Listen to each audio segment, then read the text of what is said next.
Zadrizes Buzdaris goes down. Good morning, everyone. What if they're watching this and it's not morning time? Good evening, everyone. This video I want to talk about the ability of House Stark to accept death and how they are the embodiment of the champion, rather, of death. But also preserving. I don't know. I'm just, rereading Clash, and I just came up with some thoughts that I thought were interesting.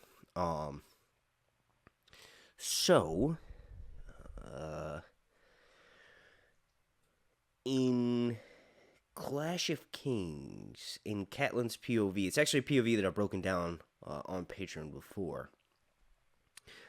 But she asks, after Stannis and Renly have their meeting, she asks to go to a sept. She wants to go pray. Initially, she wants to leave. She's like, my goal was to try to make peace, but y'all two fucking, Baratheon brothers, Stannis and Renly, y'all are gonna fuck each other bloody with the battles and wars and stuff. So my part's done here. Let me get the fuck out of here. But Renly's like, no, I want you to stay. I want you to witness what happens to rebels, because you can witness this and carry the message to your son. Because she's basically, letting him know, like, when she first shows up, that she's calling him Lord, and Breanne of Tath, or Breanne, if you listen to the audiobooks, tells her, King, my king. And Catelyn says, well, these days, everybody is naming themselves king, and she says, my son is king, so, there's that, right? But anyway, after she witnesses the meeting between Stannis and Renly, she's like, okay, yeah, I'm gonna go. You know what I mean? Like I just mentioned, she's like, my job was to try to make peace. Literally, she's sent down there by Robb to try and convince Renly to join his side to ally against the Lannisters, destroy them, right? The North will still remain a sovereign kingdom, but ultimately they would be, like, not taking part in Southern affairs, and they would sort of just exist how they did before, except for they would have one ruler, one figurehead, Robb Stark, as King of the North, right? So Renly tells her, when she explains this, when Catelyn Stark explains this to Renly, Renly's like, well, look, I plan to be king, and not of a broken realm, right? He tells her, like, look, when I am king, when I'm sitting the Iron Throne, the North is going to be a part of my kingdom, and, like, you tell your son to bend the knee, otherwise this is what's going to happen to him, right? So anyway, she goes away to this sept. It's in a village that's nearby where Storm's End is, and they're going to,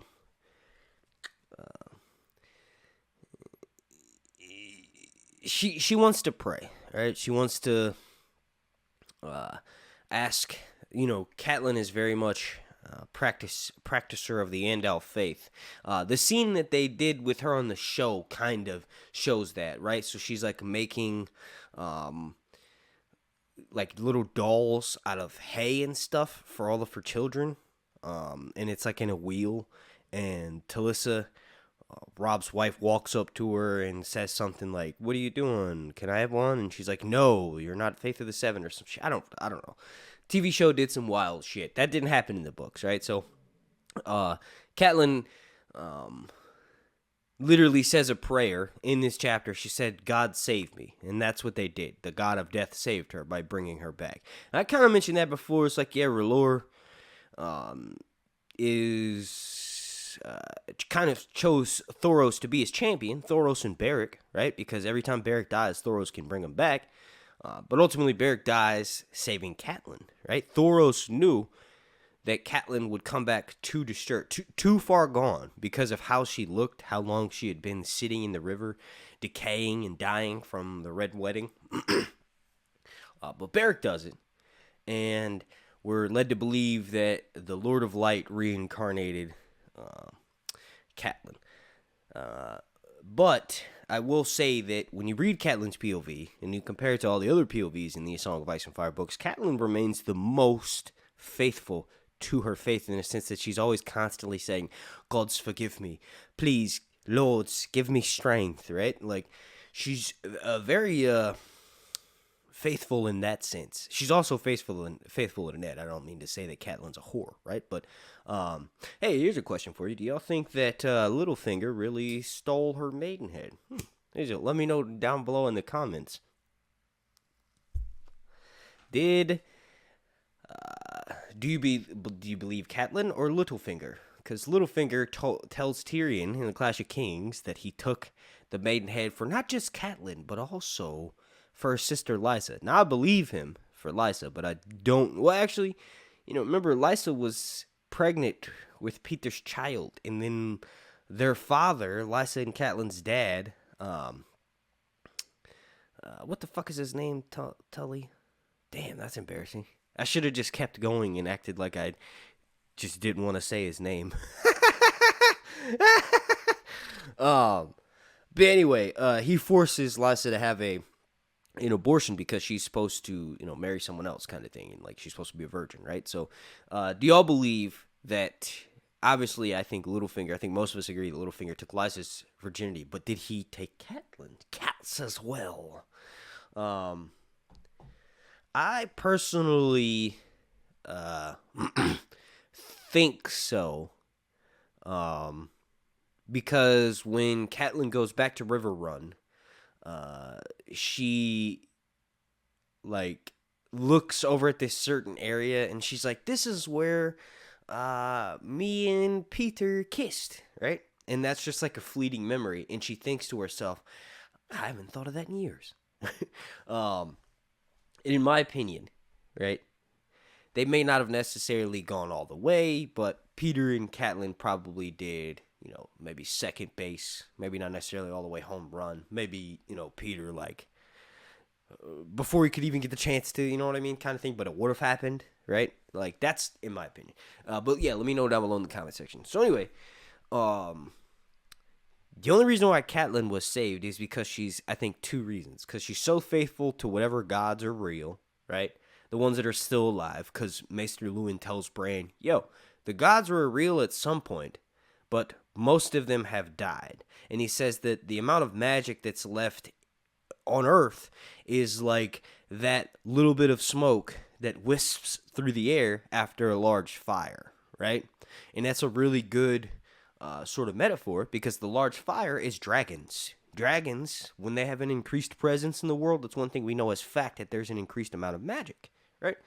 Like, prime example in the main storyline, that's specifically mentioned, that there used to be a lot of magic. Like, Maester Luwin tells Breanne about how at one point Children of the Forest were, had these green seers, and they had the ability to see for long periods of time, but that sort of diminished, and everything's kind of disappearing, and the world's changing, and like he mentions, gods die, right? So during that process,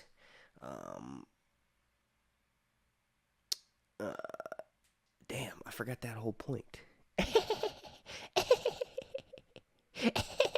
That helps me remember.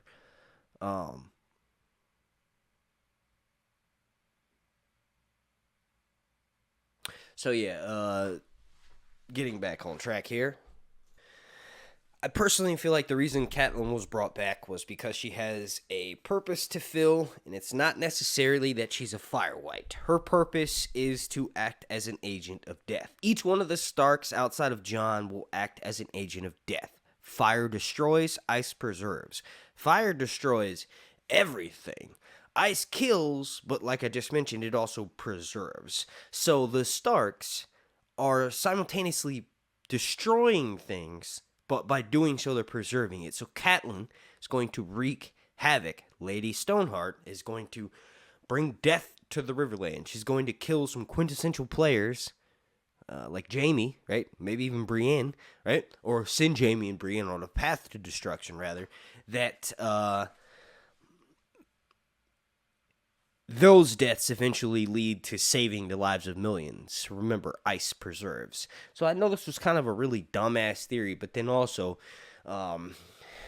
when Catelyn goes to the village and she's praying, she sees all the different depictions, because the Andal faith, known as the Faith of the Seven, has 7 different deities that represent really one figure, just the many different facets of them. So you have, the father, the mother, the stranger, right? The father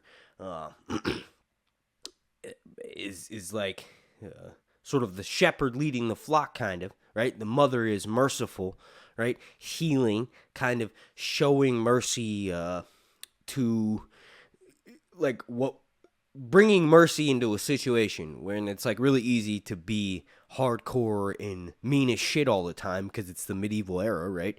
Mother represents being kind and merciful in a time when that's desperately needed, right? And then you also have the stranger, who's death. So Catelyn sees all these different depictions in this sept that's in this village around Storm's End, because remember, Stannis and Renly are about to throw down. This is actually the chapter where Renly dies when Catelyn returns to the village, or returns to the camp, to Renly's camp.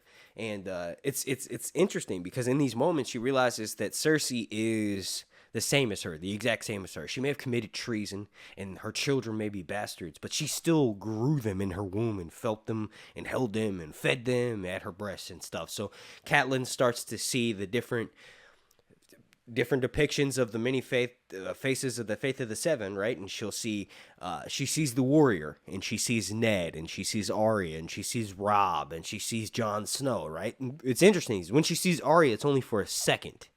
Only for a split second, then Arya's gone. But all the other figures and faces that she sees on the statue, it's like, she's like, oh yeah, well, duh, they're warriors, right? And then she sees the mother, and that's where she sees her own mom. And then she sees Cersei, and that's when she comes to that revelation about Cersei. It's like Cersei's just trying to protect her kids. Like, regardless what she may have done, we may be able to sue for peace because of they can find common ground. That's what Catelyn has a sort of like a eureka moment of. Light bulb goes off when she's in the sept. But what's interesting is she sees the depiction of a statue that's Death, the stranger, and it's just a blank oval face with a cowl over it, and for its eyes there are stars. There's only 2 types of things, aside from characters like Aemon One Eye and Simeon Star Eyes from the Age of Heroes. Aemon One Eye, he puts a blue sapphire in his eye. 2 things that are described as having starlight-like eyes, or stars for eyes. The Olas, and who the fuck was the other one? Oh, the House of the Undying, Daenerys. The Undying, they have the bluest and blue eyes, right? So, in my opinion, Catelyn sees Arya in the face of the warrior for a split second because Catelyn is kind of getting visions of what's going to happen in the future. She's one of the chosen ones in the sense that she comes back to life, right? So she kind of has a sensitivity to magic and maybe potential green side and stuff. She's very wise and smart, but she also makes the dumbest decisions at the start of the fucking story. But she learns from them and she grows, right? So anyway, Arya is the embodiment of death, and so is Lady Stoneheart. Arya is clearly working for the Faceless Men. She's going to go about dealing death. She's already going about dealing death to people in order to preserve many more lives, right? So this was kind of a weak theory, but don't worry. For the rest of this video, I'm going to discuss a few theories that are actually really good and way more thought out than the one I just mentioned in this video. Let me know your thoughts down below. Okay, so I realized in the process of looking through some of my more recent videos, I've actually kind of done the theory thing before, so I wanted to do something a little bit different, right? So it's exactly what it is. So these are 3 theories that I have heard or read, repeated a lot online about Tyrion Lannister, and potentially like his fate or whatever, right? So the first one is the obvious one. Is he a Targaryen? So in the books, he has mismatched eyes, right? He's got one one dark eye that at times seems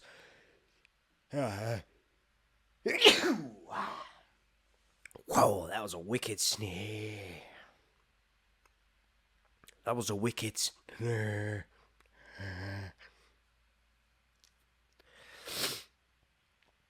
It's so ridiculously annoying to have long nose hair. Like, my nose hair grows out, and then my mustache hair grows up. So I got hairs that go like this, right at the tip of my nostril. And it's annoying as hell. I can't stand it, right? So let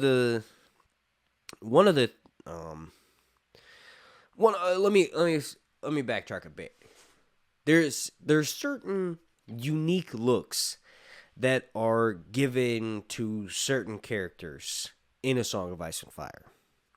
So some of these characters may be extremely tall, extremely strong, big, muscular, right? They probably descend from a race of prototype humans that mated with giants. It's mentioned specifically, right, that giant women of the giant folk, can mate with men of the human race, right? Male giants,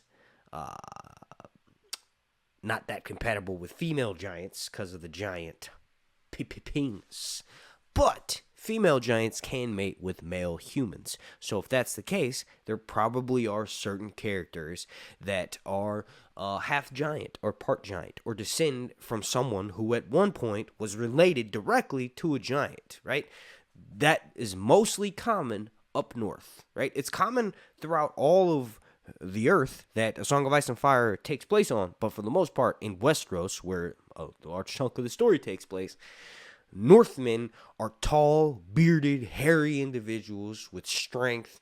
They are more savage-like folk. So, you know, when you realize that the the way the giants are described by Jon when he first sees them, when he brings the wildlings south of the wall, or when he goes north of the wall to treat with the wildlings and pretend to be one of them, he sees the giants for the first time, and he mentions, at first, he thinks they're wearing, you know, like massive furry pelts, right? Because they're riding on woolly mammoths, and he can't really distinguish between like where the mammoth begins and where the giant begins, because he thinks that the giants are, you know, wearing giant cloaks, right? But then when they get closer, he realizes, no. They're just covered in hair. That's their body hair. Giants are hairy motherfuckers, right?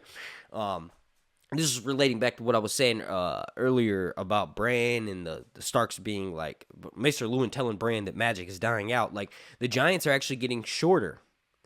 So, one Wegdar 1-1 and Mag the Mighty, they are smaller giants. One Wegdar 1-1 is found in a grove in the Song of Ice and Fire.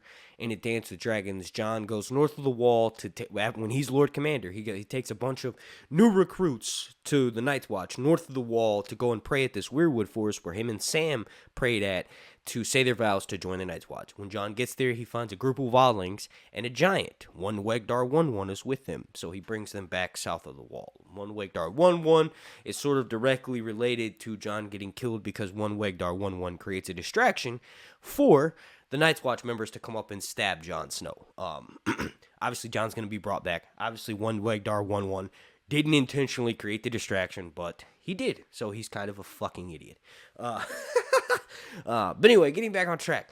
So that was a good example of how certain characters have certain distinctive looks and how they could potentially be related to, you know, majestical, magical race of beings. So, going back to Tyrion has mismatched eyes in the books. He's got heterochromia. He's basically a Westerosi version of David Bowie, minus all of the awesomeness about David Bowie. So some of the awesomeness, but not all of it, right? So anyway, one of Tyrion's eyes is green, and one of them is purple.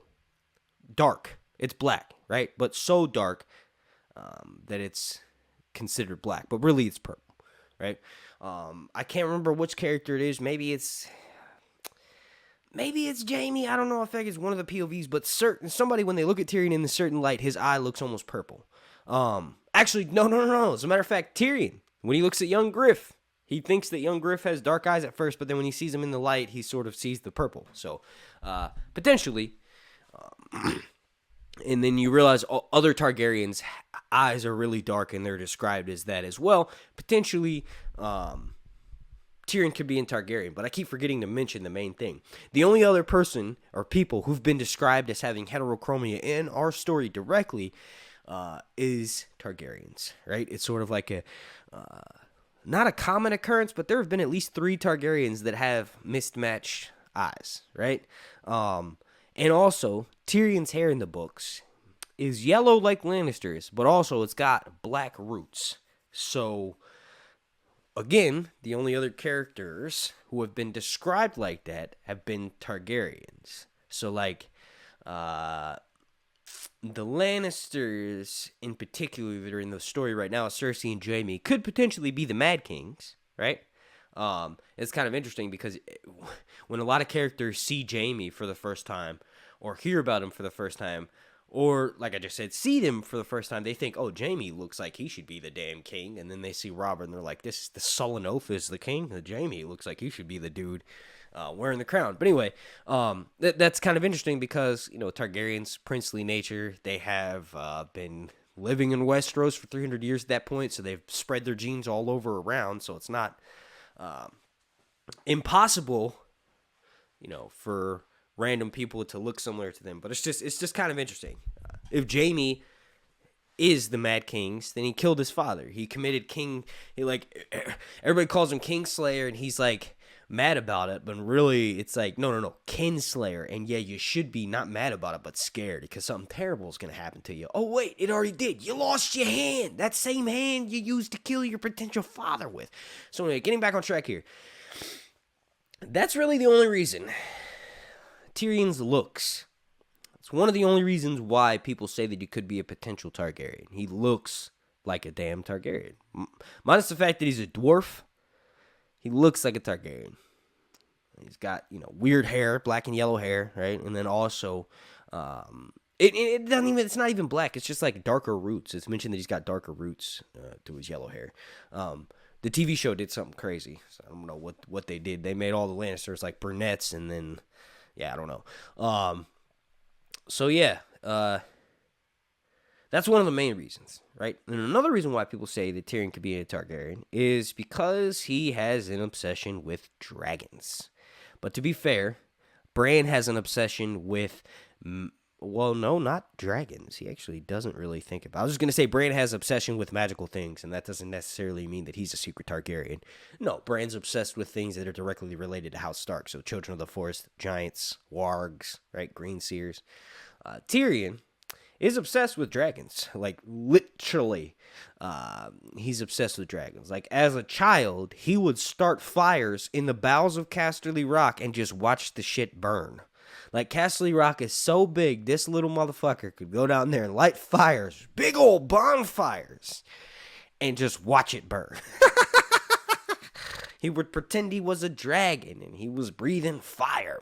He would stay up for hours late at night reading books about dragons. As a matter of fact, he is tasked by John Connington to write down everything he knows about dragons because he knows so fucking much about dragons. And initially, John Con is going to go and parlay with Daenerys, and you know, Daenerys could use the information that Tyrion has read about. So Tyrion is going to be directly involved with Daenerys in the taming of her dragons and may even potentially mount one. Saying this out loud doesn't make me want to backtrack my statement of saying that Tyrion is not a Targaryen. Well, yes, of course, because I sway like the wind on these things. And at the beginning of this video, my goal was to convince you that Tyrion was not a Targaryen, but now I've convinced myself that Tyrion is a proto-metaphorical Targaryen. Let me know what you all think down below in the comment section. I'm going to move on to the next. I said I was going to do 3 Tyrion theories, but I'm going to just do one more. Okay, and this is kind of like a combination of theories. People say that Tyrion's daughter is Penny, right? Nonsense. I'll explain why in a second. Also, people say that Tyrion's evil, and he's way more bad, like in that sense of like good and evil, than he is on the TV show. All right. So let me address the first one first. Tyrion's daughter's not Penny. That's insane. I don't know, like what? Penny knows who her parents are. Her dad tells her, like, respect big people and do this and do that if you want to survive as a midget in the world, right? And then he dies. And then her mother dies too, but also she knows who they are. And she's like maybe 14 or 15. Tyrion's like 27. The age doesn't really work out there. People think that everybody is secretly somebody else's daughter. It's annoying. Stop it, right? There might have been some things that I'm missing about the Tyrion Penny theory, but I feel like Tyrion's not Penny's father. If anything, people are saying that because Tyrion's a midget, Penny's a midget. But if I'm not mistaken, you aren't always a little person, and your children are little people. I remember there was this show, Little People, Big World, my girlfriend used to watch, and one of their children was not a dwarf. So I don't know. But yeah, if I'm missing something about that theory, let me know down below in the comment section. I just don't agree with it at all. I think if anything, maybe Tyrion can find true love with Penny, and it's not even really true love. It's a manipulated, twisted form, a Song of Ice and Fire version of it, because Tyrion is obviously much older than Penny, but also Penny is extremely, just, I would say, not necessarily, like, ignorant to the world, but extremely manipulatable, pliable, right? Tyrion feels bad for her a lot of the time, so it wouldn't be like a true, love or a relationship kind of thing. Like, Tyrion gives her a kiss and stuff because he feels bad for her, and she doesn't really want it. She just feels like she is expected to. So anything that may happen, but not his daughter. And then the other one, Tyrion, like, the just generic getting the label slapped on him as just being evil in the books. No. The difference is that every single character was made more likable for the TV show than for the books, right? So when you're reading A Song of Ice and Fire, when you're reading someone like Jon Snow's POV, people always say Jon Snow is way smarter and he's evil than he is on the TV show in the books. And they say he's evil because he got rid of Gilly's baby and replaced it with Mance's baby because he was trying to save Mance's baby because Mance's baby has king's blood, but Gilly's baby doesn't have king's blood, and Jon doesn't want Melisandre to successfully or burn one of the babies in like he thinks that he's just an idiot, and people will take that as a decision of like, oh, he's really smart, manipulating and conniving. No, it's like he made a plan, he did what he thought was best in that situation, but he's not evil for it. He's a dumbass, and it bites him in the butt, or it's going to bite him in the butt later. But he may have anyway. That's kind of what I mean. Like, it's easy for people to say a blanket statement like this character is more this in the books than they are on the TV show, and that's not necessarily the case. When you're reading the POVs, when you're reading the books in general, characters have more nuance because you can read their inner dialogue, and you can't have a movie or a TV show that's just got all this narration for the inner dialogue for how the character's brain works in their head in the books. So it just sort of gets like chalked up to like, let me try to make it as easy as possible for people to digest the message that we're trying to put across. So a lot of the times they'll have these characters do certain things, right? So Tyrion is like, people say Tyrion wants to rape Cersei. It's like Tyrion wants to kill Cersei. He wants to call Cersei pain. He wants to get rid of her. He wants to do what she did to him back, but like 10 times more. That's what he wants to do. He's not an evil person. Every human has those thoughts. You have thoughts of like, not necessarily that you want to rape your sister. I've never had that thought, but like that you want to, like, when you're angry, you think bad things. That's why people say make sure you sleep on it before you make a big decision, or take some time to relax, step away from the situation, go on a walk, get outside, get some fresh air, go touch grass, right? It's because, when you're mad, you say things you don't necessarily mean, and that's what's going on in Tyrion's head when he's mad, and he's obviously mad. He killed his father, right? So maybe raping someone isn't too far out of the question, but like, it's anger, right? when Tyrion experiences some form of happiness, so when he finally has to stop struggling so much and gets in Daenerys' good graces or helps save Daenerys' army and just has like the non-slave life that he's been living for the past like entirety of A Dance with Dragons and Feast for Crows, even though he didn't have any POV chapters in A Feast for Crows, we know that's when he's going through all of the stuff that happens to him in A Dance, because it picks up right when he crosses the narrow sea and goes into exile. So that was a long-winded version of what I was getting at. Tyrion's daughter is not Penny, and Tyrion is not as evil as everybody thinks he is. Let me know what you think down below, of course. Okay, next up, two theories. One of I think I might be responsible for some of the rhetoric here on YouTube, because it was from before I read the books, right? So, Sansa, two things. First one is that she's an idiot, and she cries too much. Books and TV show. And then also, two, is that,